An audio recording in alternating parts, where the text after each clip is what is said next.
Assalamualaikum warahmatullahi wabarakatuh. Halo semuanya, perkenalkan kami dari kelompok 1 mata kuliah Kimia Industri dengan materi Industri Garam dengan anggota kelompok Wenda Zarima, Ivan Fajar Prasetya, dan Salsabila. Selamat menyaksikan. Selanjutnya, saya akan membahas tentang sejarah garam. Ternyata berdasarkan sejarah garam, pada zaman dahulu garam pernah menjadi barang langka yang sulit diperoleh, sehingga membuat harganya menjadi sangat tinggi.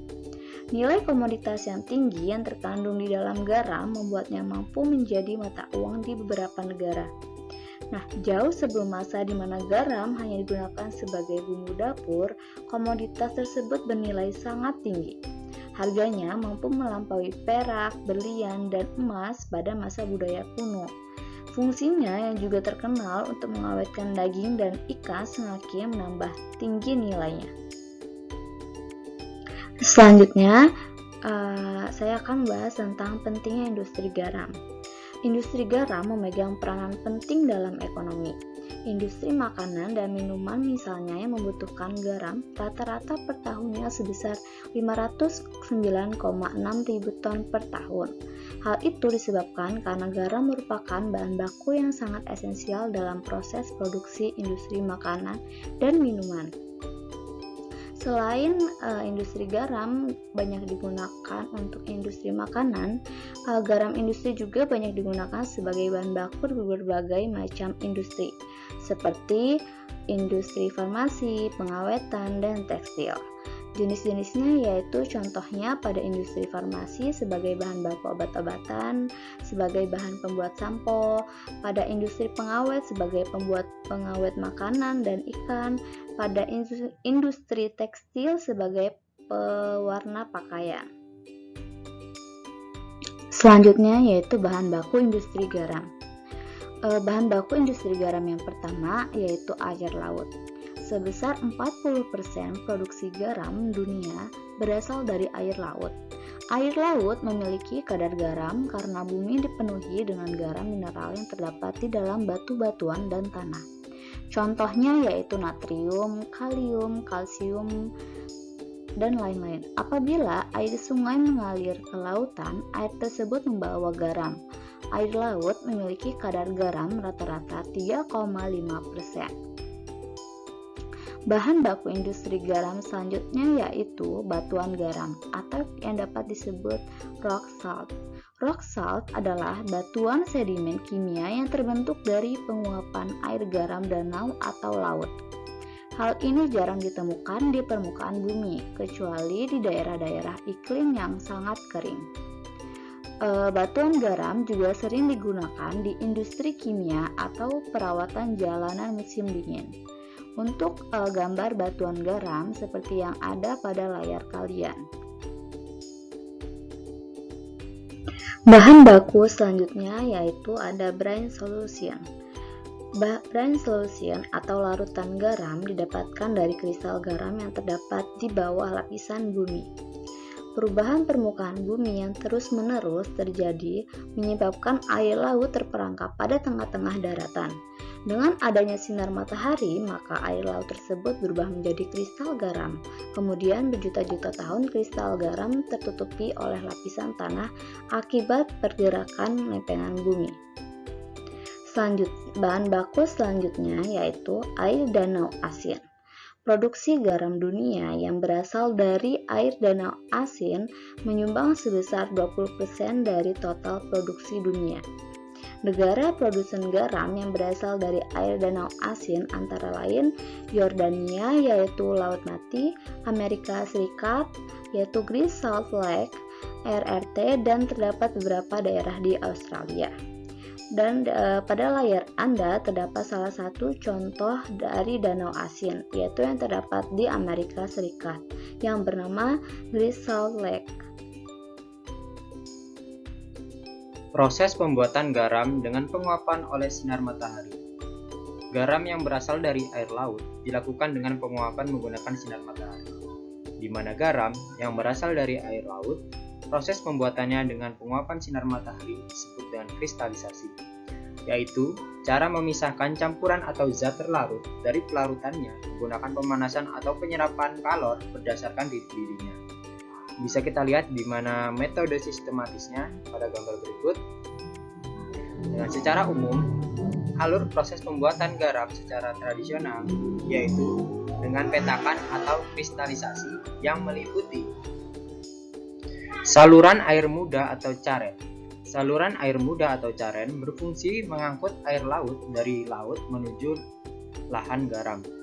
Pengaliran air laut bisa menggunakan bantuan mesin pompa atau mengandalkan pasang air laut. Kepekatan air laut berkisar 2 derajat Baume. Selama proses pengaliran air laut di caren, kepekatan air laut akan mengalami peningkatan dari 2 derajat Baume menjadi 4 derajat Baume. Selanjutnya yaitu kolam penampungan air muda. Air laut dari saluran primer atau caren kemudian dialirkan ke kolam penampung air muda.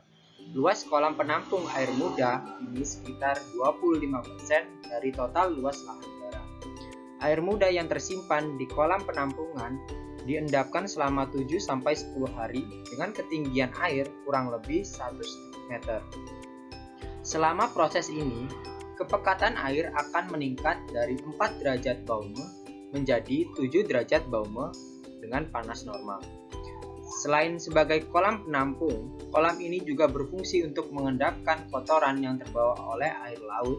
Kemudian, air dari kolam penampung dialirkan ke kolam peminihan 1. Selanjutnya yaitu kolam peminihan 1. Di dalam kolam peminihan 1, air diendapkan selama 2-4 hari dengan kedalaman air kurang lebih 40 cm.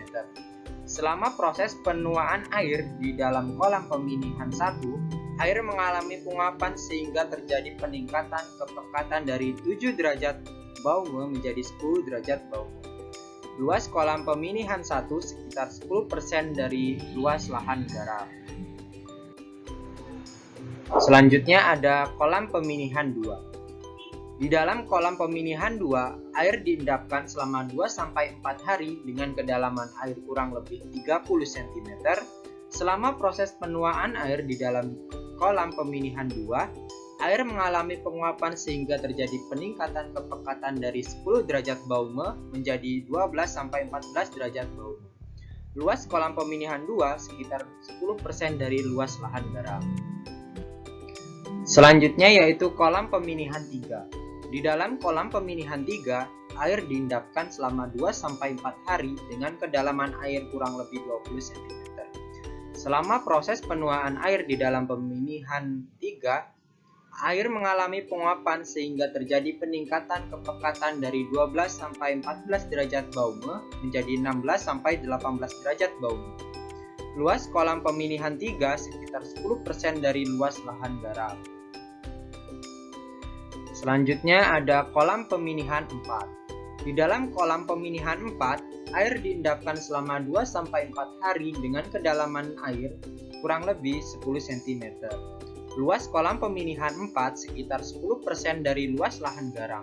Selama proses penuaan air di dalam kolam peminihan 4, air mengalami penguapan sehingga terjadi peningkatan kepekatan dari 16-18 derajat Baume menjadi 20 derajat Baume yang disebut air tua.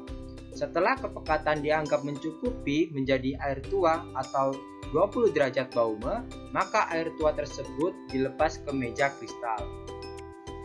Selanjutnya ada meja kristal. Air tua yang selanjutnya dialirkan ke meja kristal. Luas meja kristal yakni sekitar 35% dari luas lahan tambak. Di dalam meja kristal, air tua diendapkan selama 5-10 hari dengan kedalaman air kurang lebih 5 cm. Seiring dengan lamanya waktu, air tua akan mengkristal menjadi kristal garam.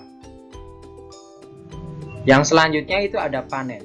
Garam yang terbentuk di meja kristalisasi selama 5 hari selanjutnya dipanen dengan cara dikerik menggunakan alat pengerik yang terbuat dari kayu.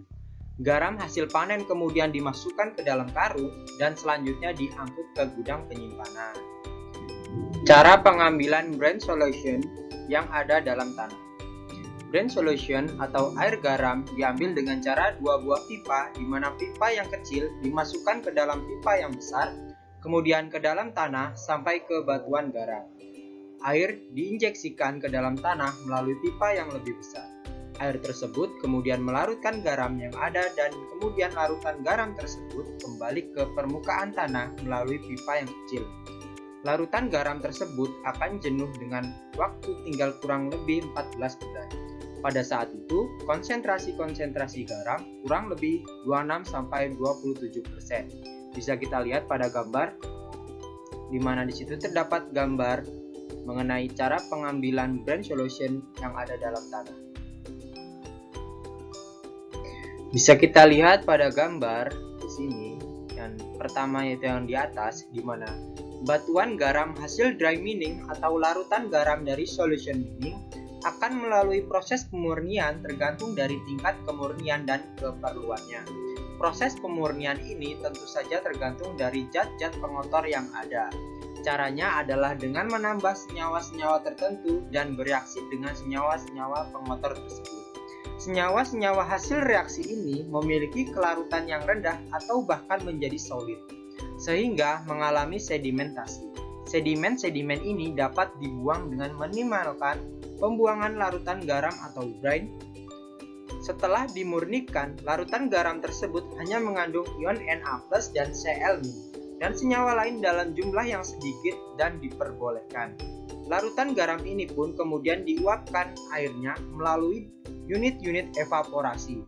Salah satunya adalah multiple effect evaporator seperti pada gambar di bawah ini. Di mana pada gambar tersebut, larutan garam ini diuapkan dalam tangki-tangki yang terdapat pada gambar tersebut, kemudian dimasukkan ke dalam tangki yang telah disiapkan. Pemurnian garam dengan dicuci dengan larutan NaCl jenuh. Pemurnian garam melalui pencucian dengan larutan NaCl jenuh disebut dengan hidroekstrasi. Hidroekstrasi merupakan proses ekstraksi padat cair menggunakan pelarut air. Ekstraksi padat cair meliputi dua tahap, yaitu kontak pelarut dengan zat padat sehingga zat padat yang diekstrasi dipindahkan ke pelarut. Yang kedua, pemisahan larutan dari zat padat sisa. Dalam ekstraksi padat cair terdapat beberapa faktor yang datanya mempengaruhi proses ini, yaitu jumlah padatan yang ingin diekstrak, ukuran partikel padatan, jenis pelarut, waktu ekstraksi, dan metode ekstrak. Proses pemurnian garam dengan hidroekstrasi memanfaatkan sifat pelarutan NaCl sebagai komponen utama dari garam. Dalam proses ini, pengotor dari dalam garamlah yang akan diekstrak keluar menggunakan pelarut berupa larutan garam murni 99%. Larutan garam murni akan melarutkan pengotor dalam kristal garam, sedangkan garam NaCl tidak akan ikut melarut. Proses ini dapat mereduksi kandungan pengotor, baik pengotor terlarut maupun tidak terlarut, di permukaan dan di dalam kristal garam. Proses ini dapat menghasilkan garam dengan kemurnian 99,7 sampai 99,8% NaCl.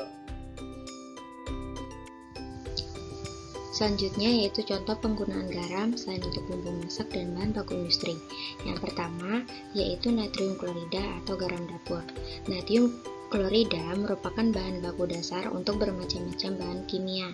Garam ini juga digunakan untuk regenerasi natrium zeolit yang digunakan sebagai pelunak air dan banyak pula dipakai dalam pembuatan berbagai bahan kimia organik. Yang kedua ada natrium sulfat. Natrium sulfat digunakan untuk membuat plong kerak.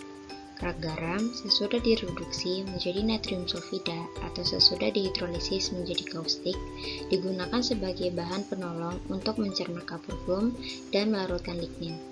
Sekitar 38% masuk ke dalam ramuan deterjen dan sisanya digunakan untuk pembuatan kaca, pakan ternak, zat warna, tekstil, dan obat-obatan. Yang ketiga ada natrium bisulfat. Garam ini memiliki kegunaan untuk membuat bahan pembersih yang bersifat asam untuk membersihkan toilet atau untuk pembersih industri dan cuci asam logam. Selain itu, ada pula yang digunakan dalam kolom celupan warna.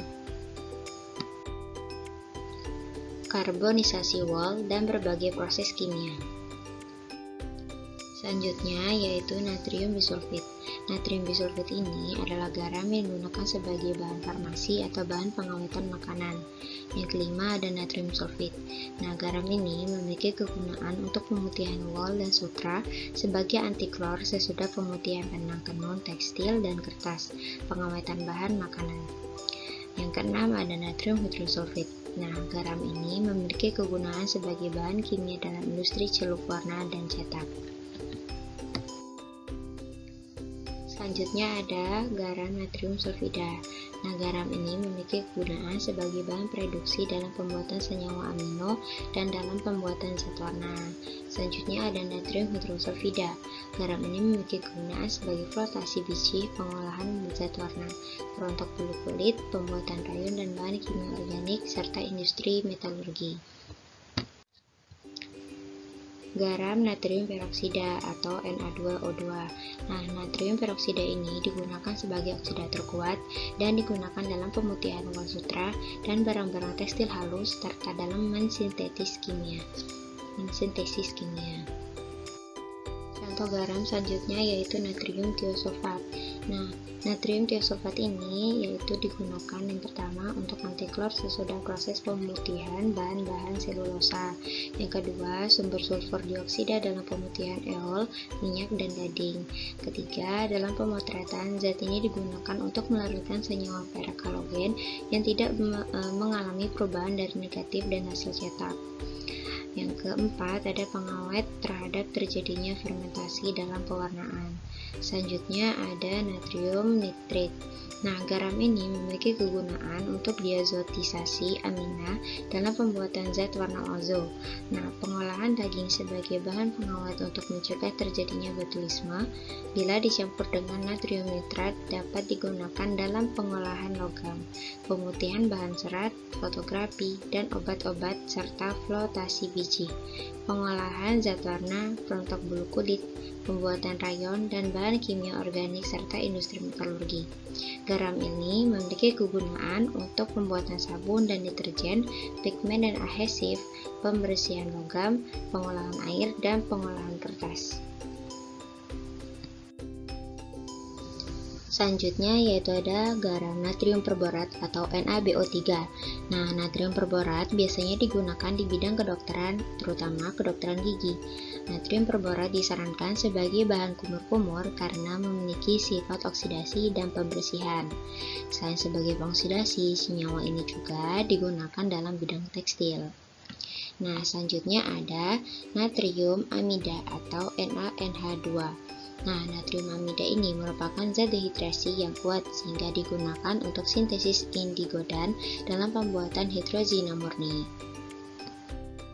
Selanjutnya yaitu informasi hoax terkait garam dapur. Nah, berikut ini disajikan 3 informasi hoax yang beredar di masyarakat secara luas.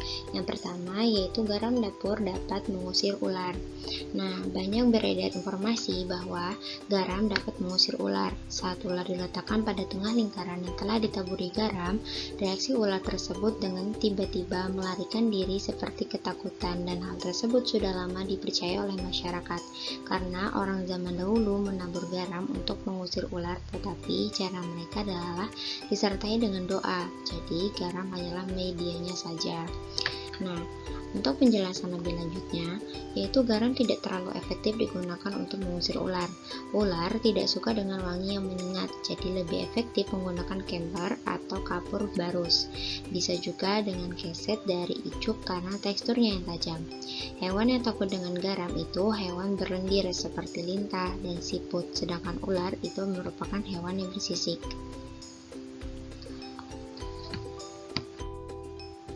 Garam dapat membunuh lintah karena ketika lintah diberi garam maka terjadi peristiwa osmosis yang menyebabkan lintah mati dalam keadaan menyusut. Peristiwa osmosis terjadi ketika lintah punya banyak sekali air di dalam tubuhnya. Nah, serta tubuhnya ditutupi kulit yang merupakan membran berpori. Jadi, ketika meneburkan garam di tubuh lintah, garam tersebut akan larut di lendir yang digunakan lintah untuk berjalan.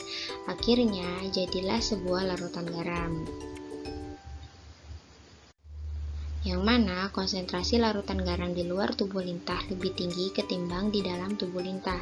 Terjadilah osmosis yang membuat lintah kehilangan banyak air, dehidrasi, dan mati dalam keadaan kering. Manusia tidak akan mengalami hal yang sama dengan lintah karena pori-pori kulit manusia tidak sebanyak lintah. Namun akan berbeda jika mencoba menaburi garam ke mata. Sensasi yang dirasakan lintah akan terasa di mata. Selanjutnya yaitu berita atau informasi hoax, yaitu mengobati mah dengan garam. Nah, beredar informasi bahwa asam akan menetralisir sifat basa pada garam. Asam lambung bersifat membantu pencernaan tapi sangat merusak jika berlebihan. Segera netralisir asam lambung dengan menghisap garam. Tulis pesan tersebut dalam suatu informasi yang ada atau beredar di masyarakat. Nah, penjelasan lebih lanjutnya yaitu konsumsi garam malahan bisa meningkatkan produksi asam lambung loh. Orang yang menderita mah perlu menghindari konsumsi mie instan karena tidak baik untuk lambung akibat kandungan garam yang tinggi. Mie instan mengandung sodium rata-rata 50 hingga 60% dari kebutuhan per hari. Sebaiknya jika sakit mah kambuh, segera mengonsumsi obat antasida atau anti asam untuk mengendalikan produksi asam lambung, bukan mengonsumsi garam. Nah, selanjutnya yaitu informasi hoax yang beredar di masyarakat, yaitu garam sebagai obat virus corona. Beredar informasi melalui aplikasi WhatsApp bahwa garam dapur atau NaCl dapat melawan virus corona. Dinarasikan bahwa sebagai hal tersebut adalah hasil eksperimen pribadi, yakni dengan memasukkan sedikit garam dapur ke mulut lalu melarutkannya dan menelannya perlahan saat merasakan leher tidak enak dan rasa kering. Garam selain sebagai penyedap dan pengawet makanan juga diklaim dapat membasmi kuman dan sakit kulit, bahkan sebagai senjata melawan virus corona. Hanya dalam 1 atau 2 hari tenggorokan yang sakit dapat sembuh. Nah, penjelasan lebih lanjut terkait informasi hoax tersebut yaitu di mana informasi dalam pesan tersebut adalah tidak benar. Berkumur dengan air garam memang memiliki khasiat membantu menyamankan tenggorokan. Namun, sampai saat ini belum ada bukti medis yang menyatakan bahwa berkumur dengan garam dapat membantu menangkal atau mengusir infeksi dari serangan virus corona. Berkumur air garam bisa membantu menurunkan jumlah pertumbuhan bakteri di mulut. Garam bisa menyerap molekul air yang dibutuhkan bakteri untuk hidup dan berkembang. Maka dari itu, tanpa air yang cukup, bakteri tidak dapat tumbuh serta merusak mulut dan gigi. Sifat basa pada garam juga berperan dalam menghilangkan bakteri, sebab hampir seluruh bakteri lebih memilih lingkungan asam untuk hidup.